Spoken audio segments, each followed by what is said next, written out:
Hey everybody, it's Romania Black, and we are on our Patreon commissions for the month, and this one's coming from Shimoyama. Shimoyama is requesting that I watch In This Corner and Other Corners of the World, and I honestly, this has been a movie that's been recommended for a little while now. I did a survey back last year asking for movie suggestions when I was just doing Patreon exclusive movies before I came out with the commission tier, and this was a movie that came up a while, so I was like, oh, okay, cool. And then when Shimoyama commissioned it, I was like, oh, I've actually been wanting to see this because people have been requesting it. I'm going in completely blind, but I looked, and this is nearly a 3-hour movie, and I was like, oh, which I have no problem with long movies. They are like the one, I'm doing one for next month that is like 4 hours long, and that's about my limit, y'all. I was like, oh, this is gonna be an experience. I might have to do an intermission for that one, but I don't think I will for this. But luckily, I'm recording in the summer when I have more time to record, and so this works out really nicely. But I'm really excited to see this. I have no clue what it's about. It's animated. I saw that when I pulled it up. I'm watching it through the streaming service, so we're going to be doing the English subs through streaming. That's the only option, which is great. Sometimes when I go through a streaming service, they just give me the dub option, and I was like, I kind of like the subs. I know a lot of people are like dub versus sub. I'm not very elitist about it. I just like the original voice cast usually because it matches the words better and it's more akin to what the actual script is, whereas I know the magic behind dub and how they have to change things to make the lip movements fit. So sometimes the translation doesn't always work out the best, but I've watched a lot of really good dubs, so it's not really a factor in me choosing. But I am glad to get, for especially for a movie like this, the full sub experience. So, but I want to thank Shimoyama for commissioning this movie to be on our Patreon commissions for the month, and also to thank our other people that are being patron commissions, and also to thank Patreon as well, because you all are amazing. So I'm continuously baffled and amazed and humbled and grateful that you all have been supporting the commission tier, and plus it gets me to watch things that otherwise I normally would not watch. So I've got my iced coffee ready, which is great. Oh, so good. I feel like I'm going to need that. And I've got our movie pulled up, and I am excited to see what all we're going to get with this. It should be fun. I don't know how much discussion afterwards for a 3-hour movie I'll have. There'll probably be a lot of discussion in the movie, but you can see the PIP down below.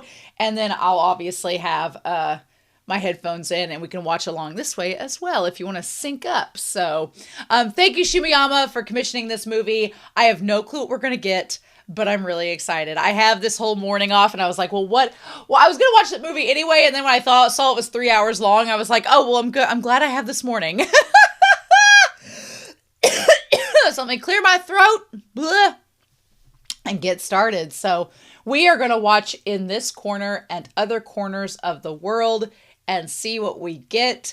And we are going to do that here in 3, 2, 1, and let's dive in.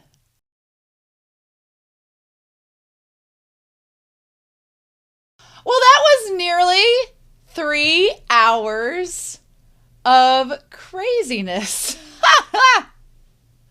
That was, wow, okay. Okay, I have lots of things to say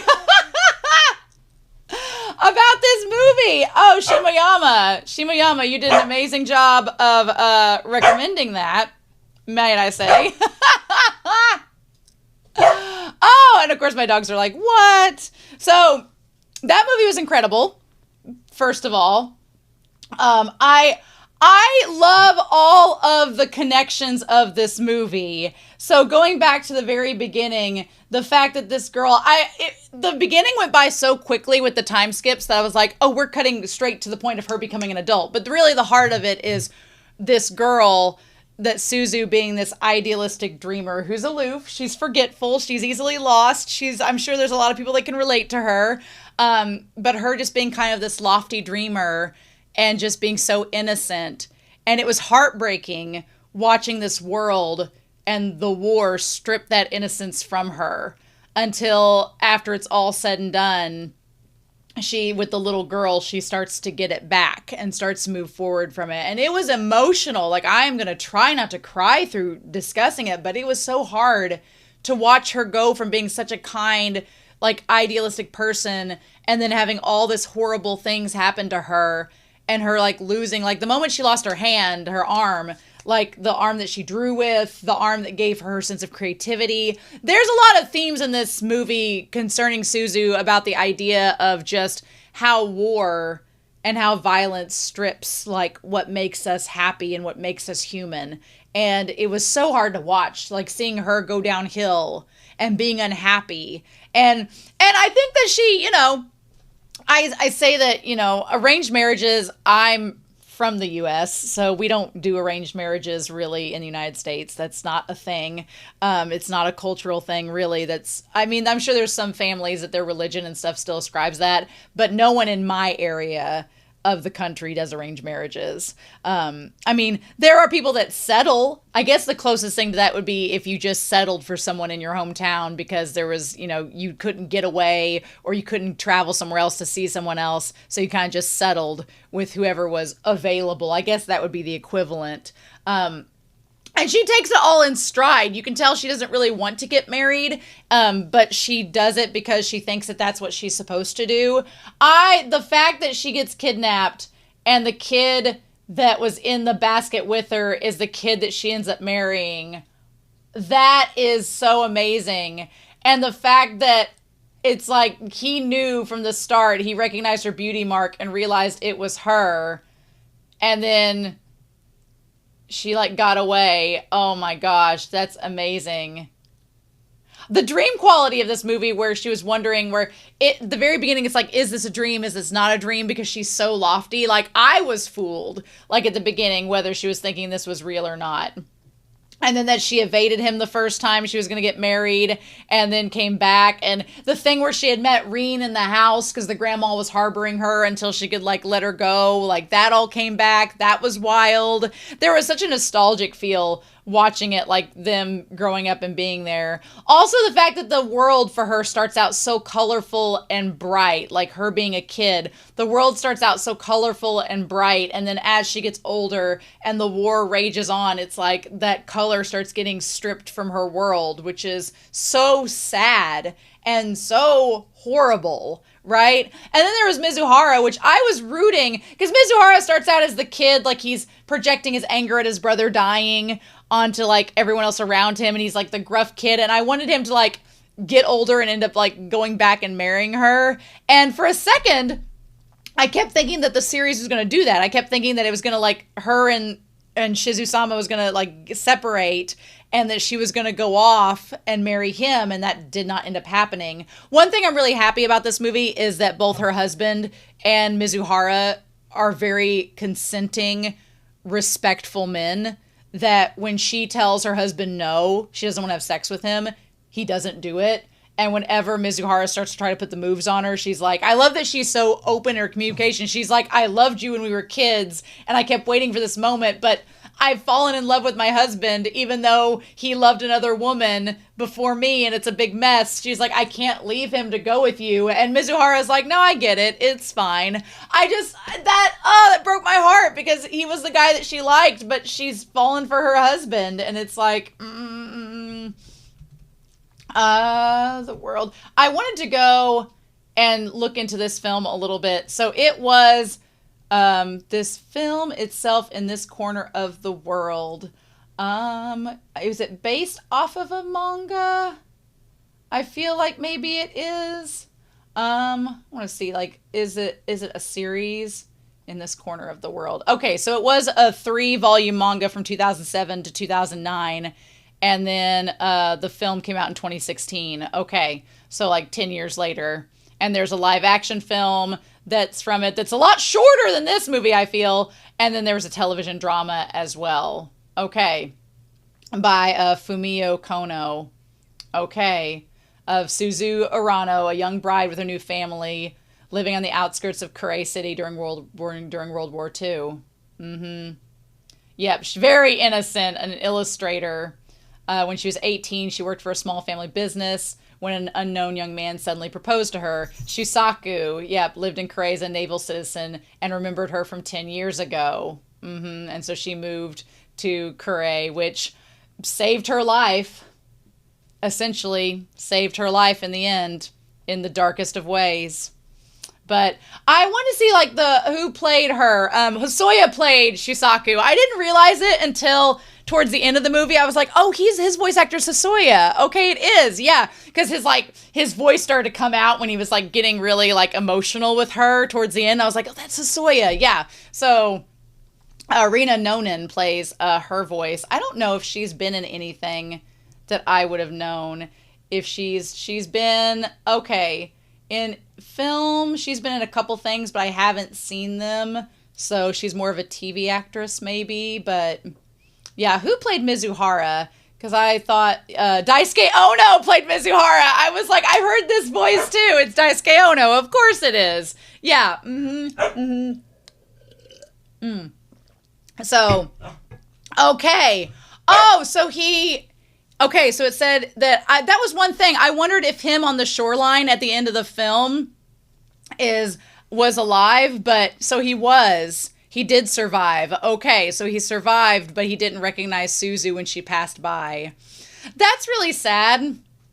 That is really sad that he didn't recognize her at the end, which I feel by the end she had come to terms and had reconciled with her husband and liked him and they'd accepted their relationship. So maybe it was good that there wasn't like a homewrecker situation. That was probably the case. It did describe, it says, Ruthreen, a pretty courtesan working in Kure with whom Suzu talks to after getting lost in the city. Her story was told in an artistic storyboard at the end of the movie. Yes, from a very poor child given away to work at a wealthy household until her adulthood working in the red light district in Kure. It showed that she is the Zashiki Warashi at the beginning of the movie who benefited from Suzu's kindness by receiving the watermelon and her kimono dress. She's given something, a note with her name and address, so she can copy it since she's illiterate. According to the manga, that someone was Shusaku. It was hinted that Suzu may have realized who Rin was after their first encounter as adults. She was lost after the heavy air raid. The movie downplays her role, and she's more prominent in the manga. Okay. Yeah, I felt really hard I felt for Suzu a lot in that she, was having a lot of rightful concerns that, her husband loved someone before her and here she is showing up and is she going to be loved as much as him? And then she has feelings of Mizuharu. So is she going to be able to put aside? It's like her and her husband both loved people before each other. So it's like, can you put that love aside to love one another? And then I don't blame her for not wanting to get pregnant because I really liked the conversation her and Rin had, and we'll get to it. I'm going back through the movie, but you could tell Mizuhara liked her from the beginning, and she did that picture of the rabbits for him and everything. I love that. And then her getting married and going through there. I love that she always was like, had her head like to the side, and that was like her gesture and everything. And then, Shizusara, oh gosh, his name. I had the hardest time saying it, but Shusaku, that the thing is, I think Shusaku kind of knew who she was all along, but he, was afraid that she didn't recognize him and all of that. The umbrella thing, the umbrella conversation where he's like, can I open the umbrella? And you must say yes. I wondered if like do you have an umbrella? It's new. Can I open it? If that was like an allusion to, can I have sex with you? Are you a virgin? I'm assuming that's what it was.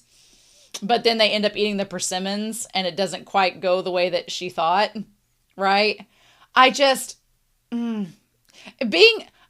this movie makes me feel very privileged to not be born in that time period because the way that people communicated, the fact that you didn't like we take for granted so much that we have a phone and that if something happens, you can just call someone instantly and have that instant connection. Back then in the 30s and 40s, you wrote a letter and you hoped that letter got back and forth in time.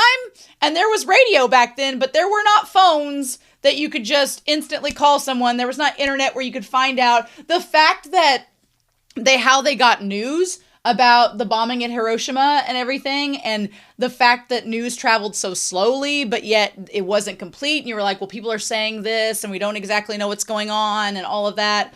Like, we take for granted so much how easily it is to communicate. And it was made so painfully obvious, especially like when she was trying to figure out stuff about her family. Like, ugh. And the matchmakers, them being like friends of the family and all of this.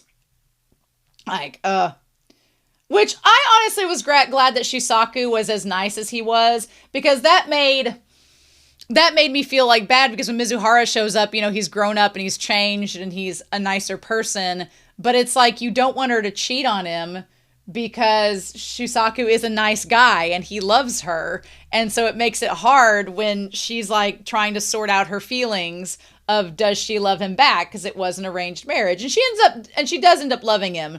But man, the idea of her as a woman, like having to change her name and dealing with that, moving to a new place, having to get to know that place, being away from your family, like, and then Harumi, the whole thing with Harumi, that was so sad. I felt bad for Keiko, because Keiko comes in, and Keiko's character was so interesting. She comes in as this woman whose son's been taken from her to go live with their in-laws, who's lost her husband at a young age, whose daughter gets taken from her and dies. Like, I felt bad for her because she loses so much around her, as does Suzu, and has to just deal with it. And it was really sad. And like Harumi did not deserve to die. That part was horrifying. But yeah, it's what's so interesting is a couple of things that kind of translate. Like, I come from a U.S. perspective. So like my grandfather was in the war and he was in the Navy. So there was like a lot of like parallels, which is, you know, war is stupid and sucks. And it was so interesting because like some of the things that he would talk about as being problems on our side are the same problems on Japan's side. And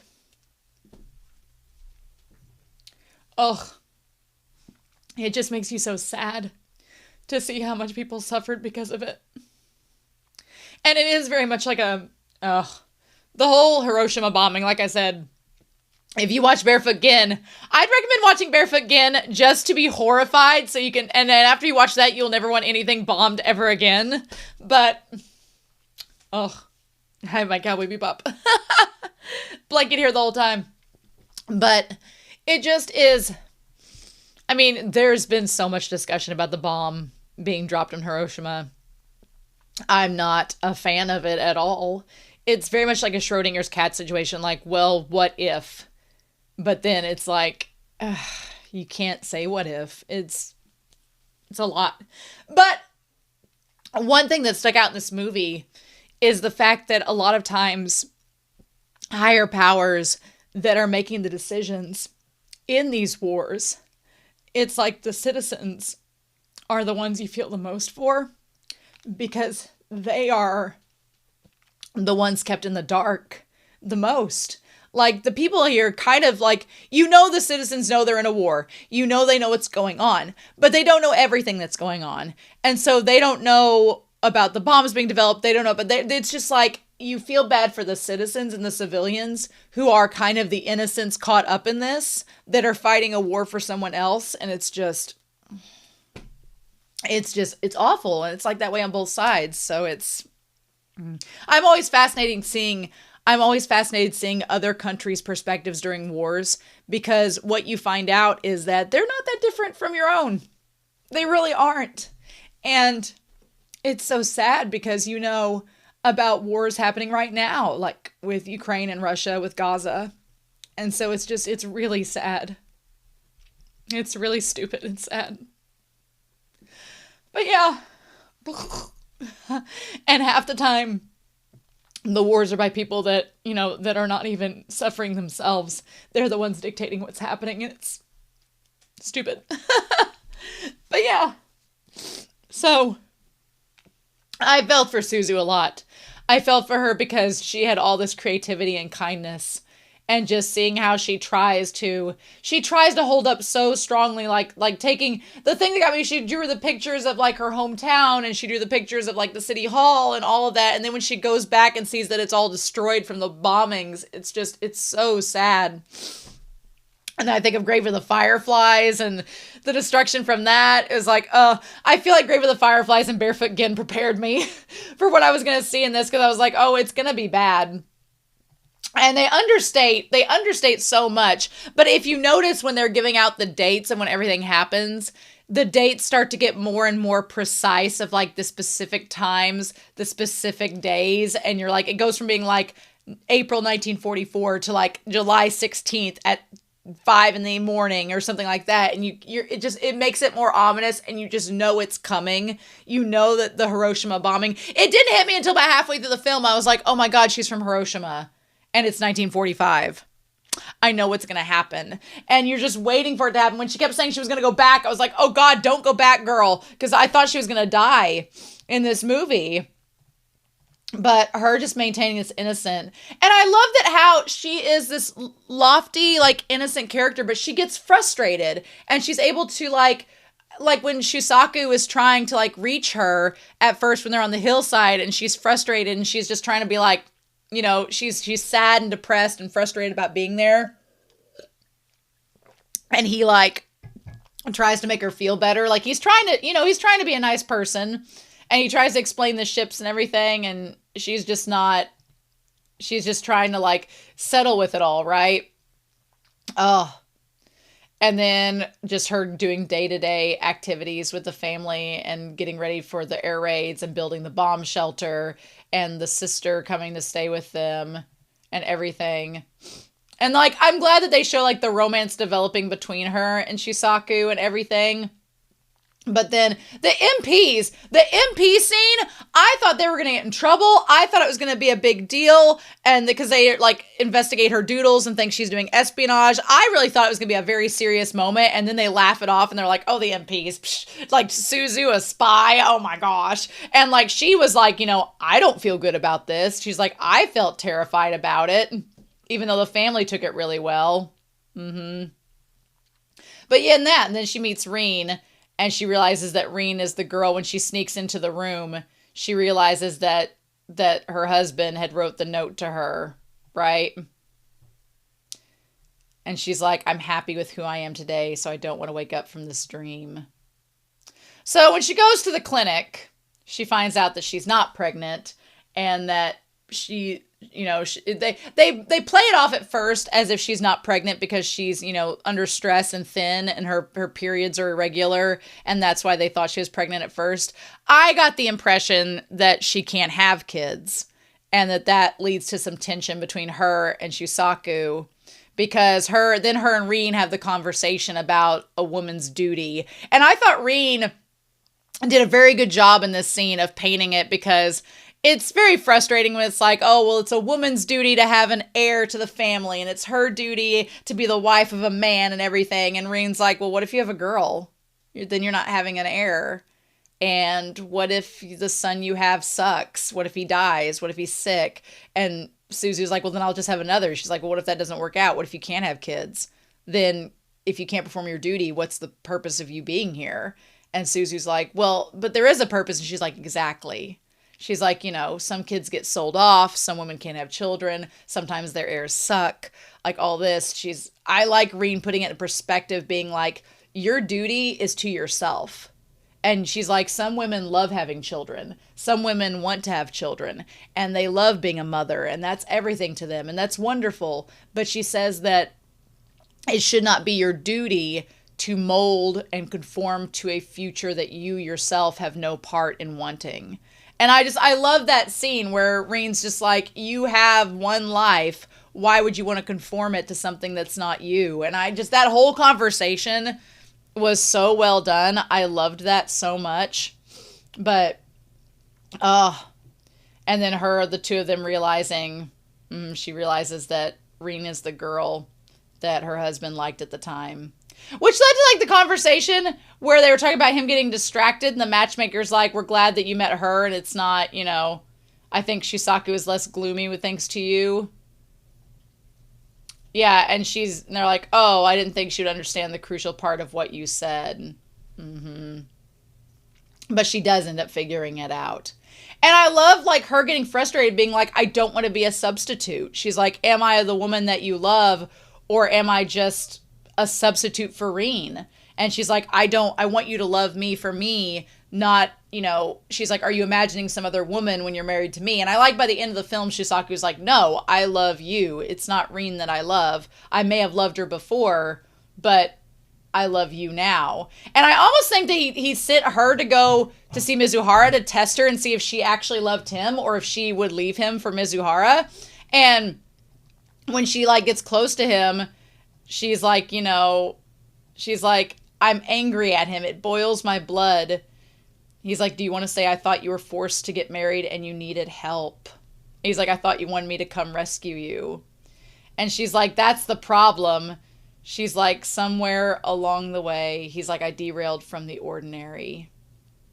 I love it. And he's like, I want you to stay ordinary and sane until the end of the world. Which she somehow manages to. Because I like that she's like, I dreamt of you coming to rescue me, but I've fallen in love with this husband of mine, and now I can't stray from that. So, which is such a layered and real emotion. Like, when a future you didn't expect ends up being something that you enjoy, what do you do with that? So, and then her brother dying, which her brother was a very angry person. Like, he was, you know, seemed like an angry individual, and then the parents in denial that he's died.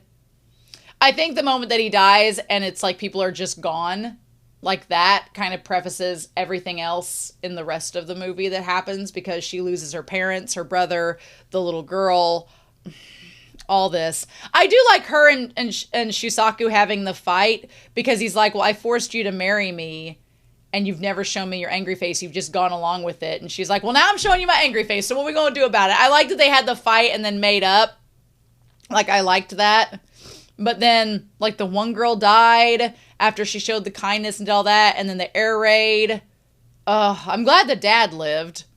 But, and then she sees Reen, and Reen gives her, like, the lip blush and everything that ends up getting destroyed in the bombing. This whole thing here, where, and then Shusaku's about to leave to go to training, and she's afraid, like, I don't want you to go. Like, I've just now realized how much I like you, and I'm not ready for you to leave. And then he ends up leaving, and there's all the air raids, and they go to the hospital to see the dad. So, okay, when they had the bombing, and there was the bombing there, and the people are like, and they stopped to get the water, and she stood on that side, as they're going to see the train, and they look off there, and then there was the bomb thing. It says craters of unexploded bombs. Okay, get buried in there. Oh, okay. And so the bomb hadn't blown up, and that's when she realizes what that crater is. Okay. Yeah, because they go back there, and there was the crater, and the bomb had actually gone underneath where they were and hadn't exploded. That whole sequence where the bomb explodes and you see the kimono rip apart and there's the firework and everything, that was insanely powerful. And then Keiko getting mad because her daughter's dead and she loses her hand. And just her being so mad, being like, I've lost my hand, the one thing that gave me this outlet to escape what the war was doing to my psyche is gone now. So it's like she lost like her heart and soul in that hand. And what does she do now? And then the sister coming visiting. When you saw the lesions on the sister's arms, it's like, well, she's got the radiation poisoning from Hiroshima. And then there's the part where they're in the bunker and she's talking about wanting to go, you know, to Hiroshima. He's like, is this about your hand? He's like, is this about your hand? Is this about... Because he's like, why are you wanting to leave to go back home? Is it about that? Is it about the air raids? Is it about Harumi? And she's like, yes, all of those things. But she can't bring herself to say it because she doesn't want him to feel guilty. And she wants to pass it off. She doesn't want to say all that. And she can't. But then she can't bring herself to go because it's like she's torn between actually wanting to leave and then wanting to stay. It's like... And the fact that she didn't immediately go back to Hiroshima, to me, proves that she didn't really want to leave. She was just really struggling with staying. And then, yeah, she was going to go to the doctor and everything that day. And then there was the bomb. She said, I changed my mind. Yeah. And that whole thing with the anvil cloud, and then you saw the cloud from Hiroshima. They didn't show a lot with Hiroshima, which, understandably, I feel like that is such a cultural moment of Japan that, like, you don't want to bring back all those memories for people watching. The scary thing is it's been almost 100 years, which is insane. But yeah, can melt roads and everything. And the sad thing is, like, you see the debris that came from Hiroshima and landed there in their place. And then the one guy that was, like, up against the sun that was up against the wall that had, like, his flesh melted, and then they couldn't tell he was. I'm like, mm-mm. But yeah, I love this moment where she, like, throws things to her husband to hit, like, the ball, and it's like the U.S. propaganda that was, like, flown from the skies, and they talk about using it as toilet paper, which is really funny. Like, I like also she cut her hair so that she wouldn't have to mess with it, and I like that he doesn't judge her. I like that Shusaku still is with her at the end, and he still loves her, even though she's done all these things that would not make her look like the traditional bride. You know, she cut her hair short, she doesn't have her hand, she's, like, been disabled, and he still loves her and wants to be with her, and I love that. And then her reacting to them losing the war, like, because it was one of those things where the town had held together all this time, and then when they lost the war, it felt like everything they had done was just for nothing. You know, everything they'd endured and everything they'd survived for, losing the war, it was like, well, what was it all for? And she's like, I've lost this irreplaceable part of me, and now I've lost my family, and now we've lost the war, so what else is there for us to have when it's all over? And then they just have to keep going, and they have to start their lives over again. And she gets her motivation back. I love the idea this movie is called In This Corner of the World, like, and then it says, and in others, because I feel like there's so many people that are going through the exact same thing, and it's this idea of, despite, like, keeping yourself. Like, I love what she said there when she talks about when she's at the garden. She talks about violence, like surrendering to violence, and my body being made of rice and soybeans grown overseas.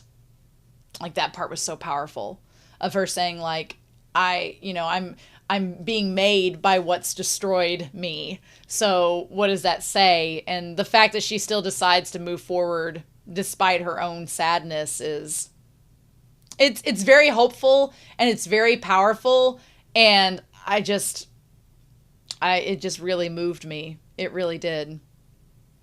And then her going back to Hiroshima and deciding to move over there for work and everything. And then I like her and Shusaku on the bridge at the end where he finds her. Oh, like, he doesn't give up on her. I love that. He says the Navy was disbanded at the end of November and I've been let go. And this is the bridge where I first met you. And we go back to the beginning. I love that, framing it. We can't go back in time. We'll keep changing this city and us. I love that, I love him acknowledging it, because I feel like a lot of couples don't acknowledge the fact that you do you change as you get older. You change as you get older, and as experience kind of molds you. Like, Suzu is not the same as she was at the start of this movie. She's been molded by the events around her, and she'll keep changing and evolving. And he's like, we'll keep changing, but you and I are together in this.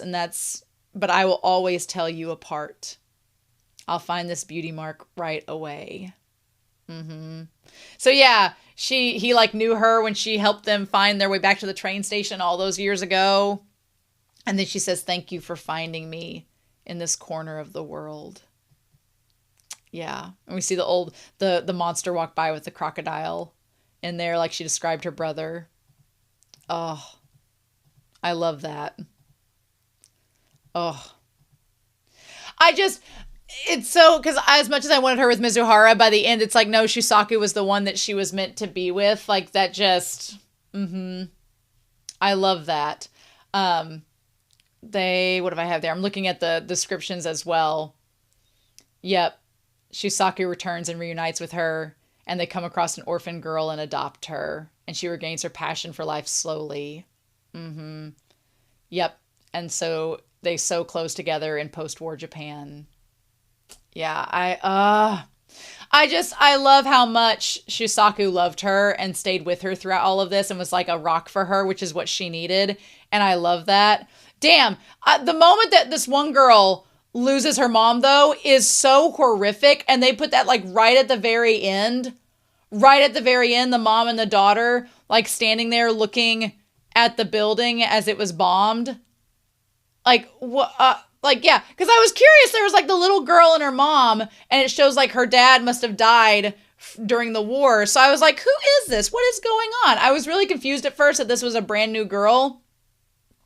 And then when the bombing happens, the mom's the one that was shielding her, kind of like the mom was shielding her like what Suzu had wanted to do for Harumi, which is why I thought that this is what happened in the moment, that this was a dream sequence. And then she sits there and the little girl sits beside her. And then she ends up dying there, which is horrific. Oh my God. And the girl just stays with her mom even as like her corpse is just there. Oh my God. Ugh. Blah. That was horrifying. Nope. Don't need to see that again. And then she leaves the mom's corpse and finds. And then she finds the two of them, Suzu and Shusaku. And they take her back home. Oh. There's just so much. So much to this movie. This movie was powerful. This movie made me cry. This movie was just about the endurance of the human spirit and how violence and war can tear down even the best, brightest, most optimistic, idealistic of us all. But at the end of the day, like, it's not enough to completely ruin us to where we can't recover. And to see Suzu go to like the bottom and depths of despair and find a way to still work themselves back up and move forward. Oh, it's powerful. It's very powerful indeed. So Shimoyama, I know this has been a long reaction time and everything, but this was such a good movie. Thank you so much for commissioning this. We went from like two really happy movies that were just like popcorn movies at the start of the month, and now like but what can you do, right? So I feel like this movie is extremely timely. And should be watched by anybody that supports war, because if you still do that after watching this film, are you heartless? Well, maybe. But in any case, allegedly, just my thoughts. I'm excited for next week to round out our commissions for July, but thank you so much, Shimoyama, for recommending this amazing movie.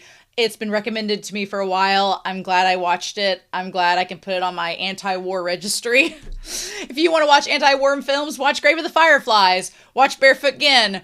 Watch In This Corner and Other Corners of the World. I felt for Suzu. I connected with her. She made me feel things and basically replenished my soul after this. So, yeah. Anyway, I'm curious to know your thoughts down below, but I hope you all have a wonderful week. Please stay safe, take care, and yeah, I'll be back very soon with more reactions. Bye!